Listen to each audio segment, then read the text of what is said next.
What's up, guys? Just got a quick little mini thing on this wheat Arrakis that I got the other day. Just came in and I was expecting it to be pretty much a perfect follow-up to the wheat eschaton, which I missed out on the drop and since handled one and thoroughly regretted it, so this was dead set in my heart that I would be getting one.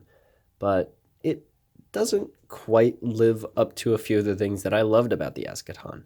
One of the biggest things being the single method of deployment being this flipper tab that's somehow more uncomfortable than the flipper tab on the eschaton, despite that one being smaller and more pointed.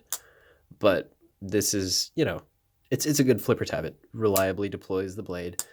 It's not horrible. The detent's good, but it's somehow more uncomfortable than the one on the eschaton. And that ties into the second part of the complaint being that it's the only method of deployment. I can't flick it. This is legitimately the biggest complaint that I had. I was looking at the design after I hit the purchase button at Blade HQ. I was like, nowhere to stick my there's nowhere to stick my finger. You might be able to kind of slow roll it out. No? Okay, now there's nowhere to even stick your thumb to slow roll the blade out. So this is the only method of deployment. And the frame actually, while we're here, has this awkward kind of channel milled right into the side here of the lock. And that actually digs into your finger pretty aggressively. I understand it's there for grip, but it's definitely not comfortable.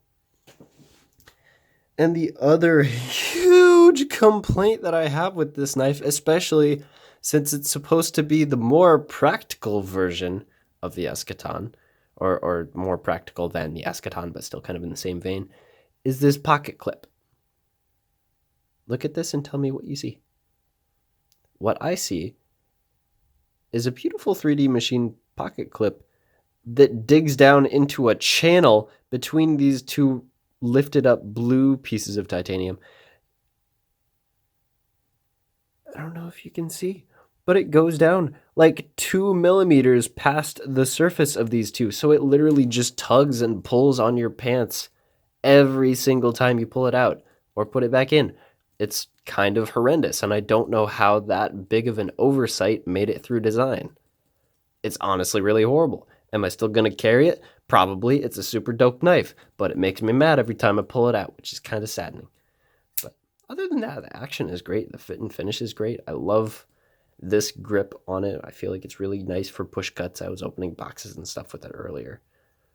It's really solid. I actually sliced up some steak as soon as I got it just to kind of see what it could do. It's decently thin behind the edge, and the blade shape is really practical. And as a knife, it's just gorgeous. It's just beautiful.